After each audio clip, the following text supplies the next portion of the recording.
مرنے کے بعد انسان کے پیروں کے انگوٹھوں کو باندھ دیا جاتا ہے۔ اکثر آپ نے دیکھا ہوگا کہ جب انسان کا انتقال ہو جاتا ہے تو اس کے پیروں کو آپس میں باندھ دیا جاتا ہے اور اس کے یہاں پر ایک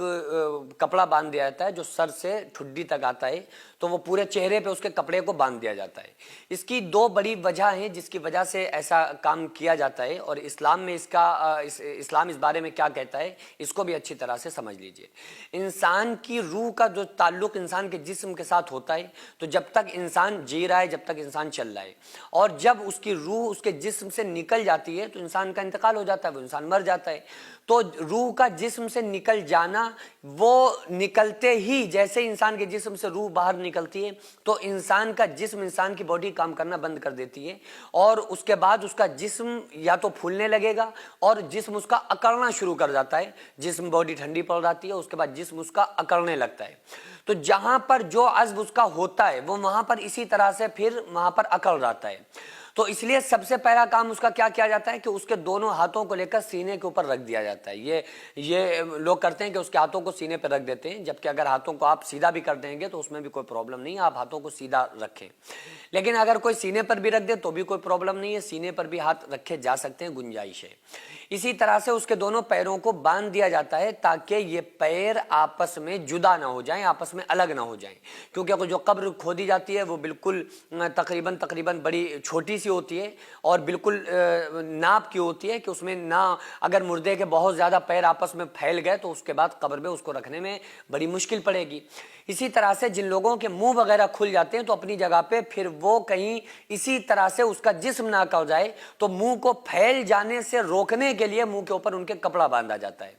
تو اس حالت کو اللہ تعالیٰ قرآن کریم میں اس طرح بیان کرتا ہے کہ الہم ارجل یمشون بہا، کہ آج اس کے پیر تو موجود ہیں لیکن اٹھانے کے لائق نہیں ہے۔ کتنا بھی بڑا امیر آدمی ہو، کتنا بڑا رئیس اعظم ہو، چاہے وہ پوری دنیا کا بادشاہ ہی کیوں نہ ہو، لیکن اللہ تعالیٰ اس کی کنڈیشن اس طرح سے بتا رہا ہے کہ دیکھو فلولا اذا بلغت الحلقوم وانتم حینئذ تنظرون، کہ یہ تم بڑے دعوے کرتے تھے کہ ہم جو چاہیں کر لیں۔ اللہ فرما رہا ہے کہ دیکھو اس کی روح اس کی حلق میں آ گئی، اگر تمہارے اندر ہمت طاقت ہو تو اس کی روح کو روک کر دکھاؤ۔ اللہ فرما رہا ہے وَنَحْنُ أَقْرَبُ إِلَيْهِ مِنْكُمْ وَلَكِنْ لَا تُبْصِرُونَ، کہ اے لوگوں ہم تم اس مرنے والے سے تم سے بھی زیادہ ہم اس کے قریب ہیں لیکن تمہیں نظر نہیں آتے ہیں۔ تو اللہ فرما رہا ہے تم بڑے دعوے کرتے تھے ہم جو چاہیں کر لیں، لو ہم اس کی روح کو نکال لیں، کھینچ رہے ہیں اپنے فرشتوں کے ذریعے سے، اس کو مار رہے ہیں، موت دے رہے ہیں، اس کی روح کو روک کر دکھاؤ۔ لیکن یہ اللہ کا بڑا چیلنج ہے، اس کو کوئی قبول نہیں کر سکتا اور اس چیلنج کو کوئی بھی کمپلیٹ نہیں کر سکتا، پورا نہیں کر سکتا، ایکسپٹ نہیں کر سکتا۔ تو اب کتنا بھی بڑا آدمی ہو لیکن آج اس کی کنڈیشن جو ہو گئی نا، قرآن بیان کر رہا ہے الہم ارجل یمشون بہا، پیر موجود ہیں لیکن اٹھانے کی طاقت نہیں رکھتا۔ ام لہم ایدی یبطشون بہا، ہاتھ موجود ہیں لیکن یہ پکڑ نہیں سکتا۔ ام لہم اعین یبصرون بہا، اس کی آنکھیں موجود ہیں لیکن دیکھنے کی طاقت ختم ہو چکی ہے۔ تو اللہ تبارک و تعالیٰ یہ انسان کی کنڈیشن کو بیان کر رہا ہے کہ اب یہ کچھ نہیں کر سکتا، اب یہ ہر چیز میں بندوں کا محتاج ہو گیا کہ اب لوگ ہی اس کے پیروں کو باندھیں، لوگ ہی اس کے چہرے کو باندھیں، لوگ ہی اس کی نماز جنازہ پڑھیں، لوگ ہی اس کا جنازہ اٹھائیں، لوگ اس کو غسل دیں، لوگ اس کے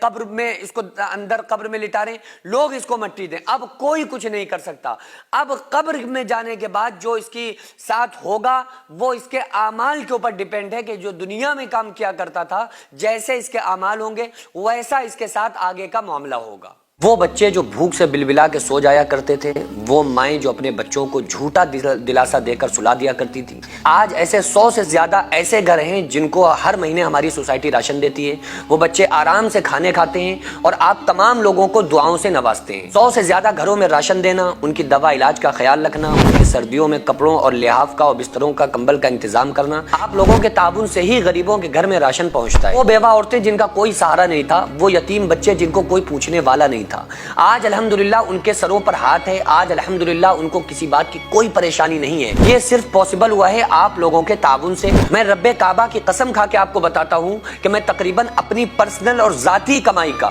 90% حصہ میں خود اپنی سوسائٹی میں دے دیتا ہوں۔ یہ ہمارا آپ کو بتانا یہ کوئی بڑائی مارنا نہیں ہے، بلکہ آپ لوگوں کو اپنے ساتھ جوڑ کر کام کرنا ہے۔ آپ لوگوں سے بڑی عاجزانہ درخواست ہے، اپیل ہے کہ آپ لوگ ہمارے ساتھ مل کر زیادہ سے زیادہ تعاون کریں اور ہم یہ ارادہ کریں، ہم یہ عہد کریں کہ غریب کے بچوں کو انشاءاللہ بھوکا نہیں سونے دیں گے، اور اس کا اجر اللہ تعالیٰ ہمیں دنیا میں، ہمارے مرنے کے بعد قبر میں، اور ہمیں آخرت میں ضرور عطا فرمائے گا۔ اگر آپ چاہیں تو اپنے مرحومین کے نام سے بھی ایصال ثواب کے طور پہ دے سکتے ہیں، اور آپ کا دیا ہوا ایک ایک روپیہ صحیح جگہ پر پہنچتا ہے، مستحقین تک پہنچتا ہے، اور انشاءاللہ ان تمام مستحقین کی دعائیں آپ تمام لوگوں کو کامیاب کر دیں گی۔ تو کیوں نہ ہماری کمائیوں کا کچھ حصہ جو اللہ کے لیے خرچ ہو جائے، تاکہ یہ دنیا اور آخرت میں ہمیں کامیاب بنا دے۔ تو اسکرین پر جو آغازیہ ویلفیئر سوسائٹی کا اسکینر اور اکاؤنٹ نمبر نظر آ رہا ہے، اس کے ذریعے سے آپ لوگ زیادہ سے زیادہ تعاون ضرور